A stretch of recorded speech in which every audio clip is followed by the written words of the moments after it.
محدثین او نقطه بیان چې نبی صلی الله علیه وسلم داغه د آخري منځ په مسجد کې مونږ سره منبر باندې آخري کې ناستلو مونږ په ولاړ باندې نشو کوله داس حالت کې جمعات ته راځي چې کله بدن کې لګ معمولی سپکواله ومند د صحت صحابه کرامو ته ما مسجد تبوځه دو تنو یو د یو طرف نه نیولې بل طرف نه مسجد ته راوسو حدیث کې راځي څنګه راوس داغه خپې مبارک رجلاهو دا خپې هغه پر ازمکه باندې راخ کله کې دین دو کرخه جوړ شو پزماکا وختونه جوړ شو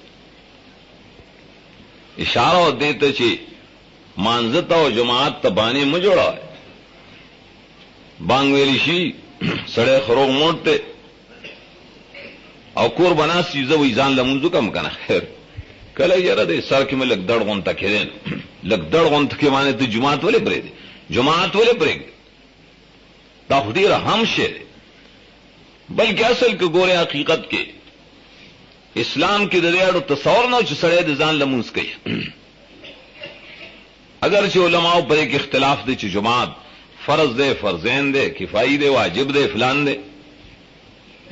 ډېر لوی اهم دي چې ما مته مونږ وکړي جماعت مونږ